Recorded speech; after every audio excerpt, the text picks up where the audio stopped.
Hi everyone, Hungry Reader here.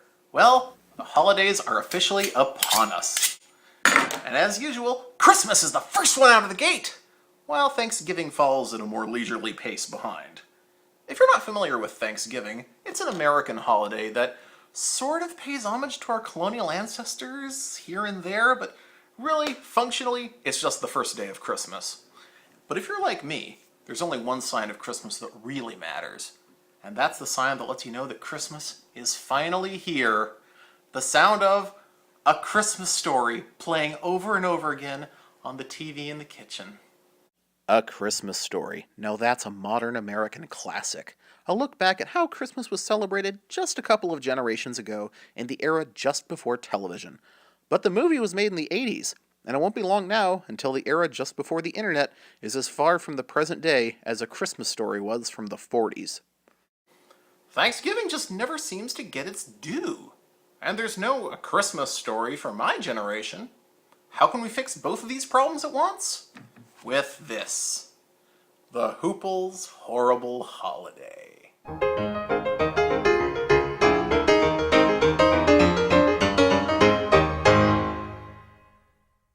This book was an instant holiday classic in my childhood. It was written by Stephen Maines, who's also a tech columnist, screenwriter, and PBS TV personality, but in the 80s, he was my favorite writer of young adult books. Some of his other great books are Chicken Trek, Be a Perfect Person in Just 3 Days, It's New, It's Improved, It's Terrible, and the book that got me through high school, The Obnoxious Jerks. I'd actually like to touch on several of those books in future episodes, but for now, let's meet the Hooples. The Hooples Horrible Holiday is actually the third in a Hooples trilogy. And what makes the Hooples book so nostalgic, for me at least, is that there's a high level of environmental detail. Little things from your childhood that you might not have paid much attention to, like an airline restroom or a doll commercial, are painted in vivid detail with words. The Hooples Horrible Holiday by Stephen Maines. Illustrated by Wally Niebart. Read and specially illustrated by The Hungry Reader.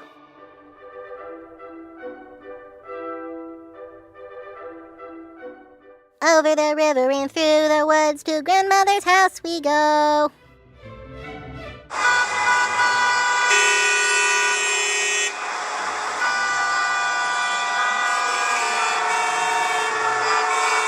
Over the river and through the woods to grandmother's house we go. She didn't know the rest of the words, and nobody was in the mood to teach her.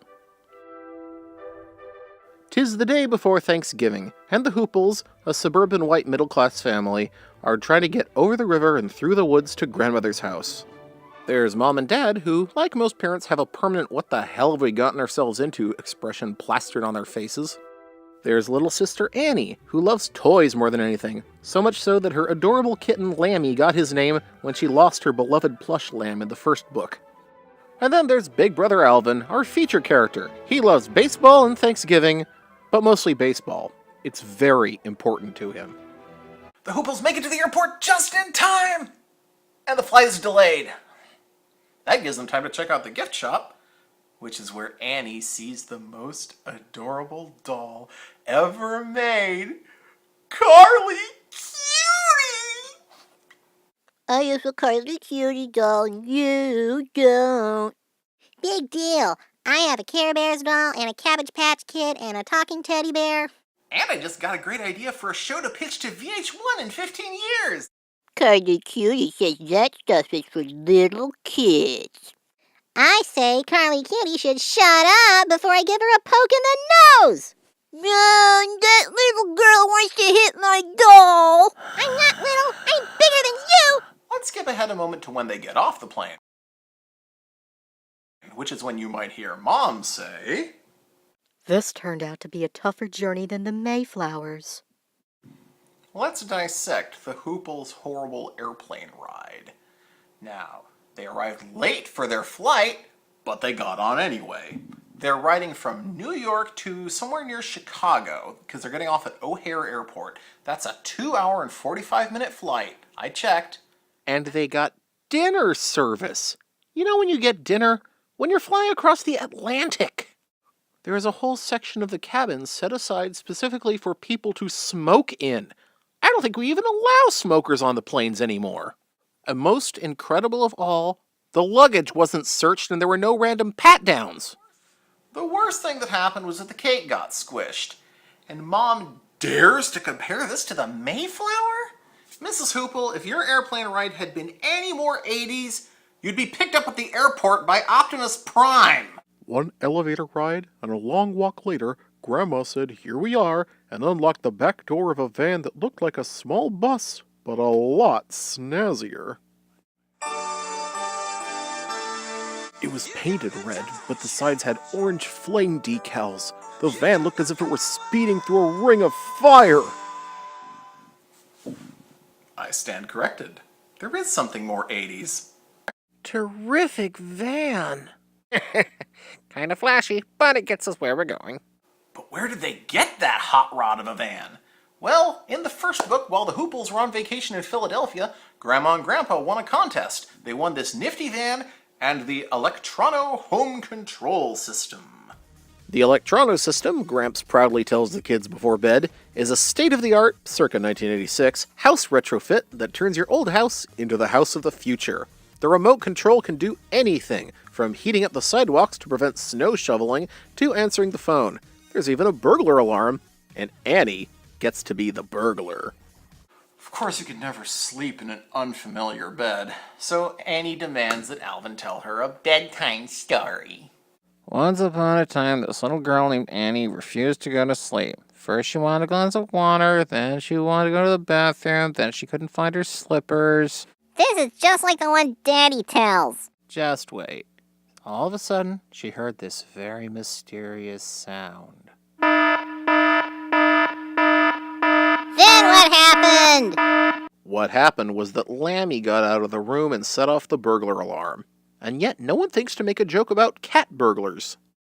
Next morning is Thanksgiving morning, although the snow makes it feel like Christmas morning. After the kind of breakfast that you usually eat on a day when there won't be a feast that night, Alvin and Annie settle down with Grandpa's big screen projection TV to watch the parades. Well, Alvin watches the parades. Annie watches the commercials. It seemed to Alvin that 3 minutes couldn't go by without a bunch of commercials for a bunch of new toys or new accessories for old toys, and Annie claimed she wanted every single thing she saw. You don't want a dump truck that can run over other dump trucks? Yes, I do. You don't want a stuffed pig that comes with its own birth certificate. Yes, I do. But the TV party is interrupted by the sudden arrival of the two best characters in the book, Uncle Walt and Cousin Marty. Uncle Walt is a hyperkinetic prop comic in search of an audience, and being an uncle, usually his niece and nephew are his first choice. Alvin and Annie are crazy about him, which cannot necessarily be said about Cousin Marty, who has his good points, but for the most part, he's a member in good standing of the Loyal Order of Spoiled Fat Kids. But the worst thing about him, according to Alvin, the bastard hates baseball. Alvin, Marty, and Annie bundle up to go fool around in the snow. But they barely gotten started when the three kids who grew up in this household come out to play, led by the biggest fool of all, Uncle Walt. Hooray for winner!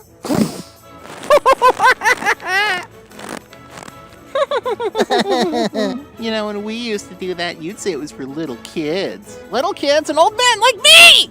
Well, I'm not going to be some dumb angel. Well, Annie is. Right, Annie? Right.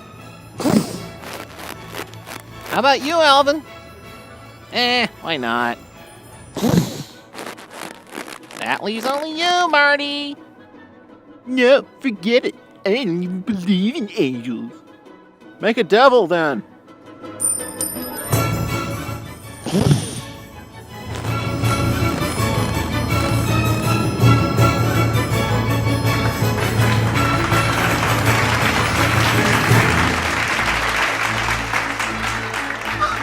Oh, for fun. But the fun takes a sour turn when Alvin and Marty throw snow all over Annie, who runs screaming into the house to tell on them, where she sees the unguarded remote. put that down, Annie.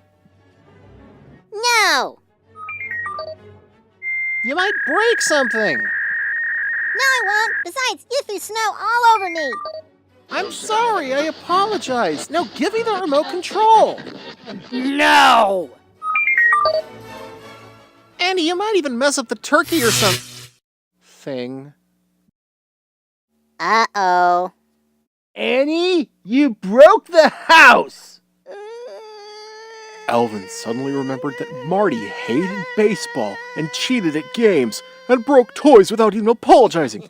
Alvin hoped creep germs weren't contagious.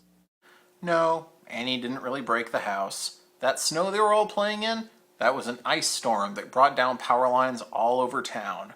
Which could be a fun and memorable Thanksgiving if they weren't living in the one house with the electrono control system where everything was electronic in the whole house, right down to the fireplace. No turkey? No turkey sandwiches? No turkey salad? No turkey gravy? Turkey hash? Turkey a la king? Gallons of turkey soup? Gone? All gone? Maybe, but Grandma and Grandpa don't give up that easily. We will now have a candlelight procession. Everybody but Annie, please bring a candle into the dining room. Why not me? You know you're not allowed to play with fire, young lady. No, I'm not allowed to do anything fun. And there was food. Platters full of cold cuts, bread, and rolls nudged big bowls of coleslaw, pickled beets, cranberry sauce, and salad. Grandma brought in all the appetizers from the living room. There were fancy glass pitchers of milk and soda pop for the kids, and red and white wine for the rest of the grown-ups. Only one thing kept it all from being perfect. It would have been the greatest save of all time. Except that Marty keeps complaining about that conspicuously absent turkey. But just when everyone's winding up to give him the smack he's been asking for since he stepped on the page, dessert arrives. Then Grandma came through the kitchen door with something that looked amazingly like... Alvin couldn't believe it, but yes, it was a turkey! In the dim candlelight, Alvin could see the golden skin, the succulent wings, and the meaty drumsticks. Everyone gasped at the sight. I don't believe it! As Grandma set the turkey down on the table, a piece of the drumstick seemed to melt. It's ice cream! Can't fool you, little Miss Sharp Eyes. How in the world did you do that? Well, if the blackout lasts much longer, everything in the freezer will turn to mush, so I thought, why not put some of those sculpture classes I've been taking to good use? And that was the greatest save of all time. A completely cold Thanksgiving dinner, replete with a frozen turkey that might even taste better than a cooked one. But the icing on the cake is, the next morning, they're all woken up by the burglar alarm. The power's back on, which means the oven's back on, which means dinner is back on. But as Alvin was getting started on his third portion of turkey and stuffing, all the lights suddenly went off. Oh no! Not again. I didn't do it! With a great flourish, Uncle Walt made the remote control appear out of thin air. No dessert for you, Walter Montoon. Uncle Walt just chuckled and magically conjured up a cookie. At the end of A Christmas Carol, Ebenezer Scrooge vows to live his life in the past, present, and future. But can anyone really even do that?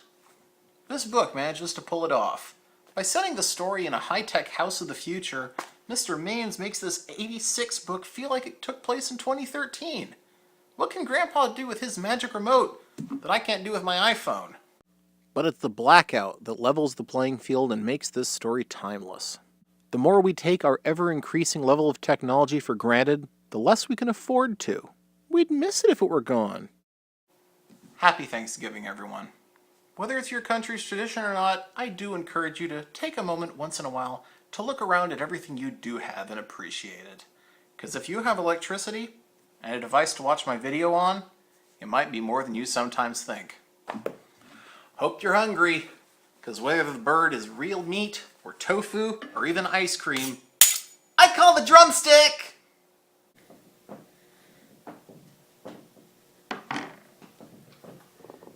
Can I get some gravy on that?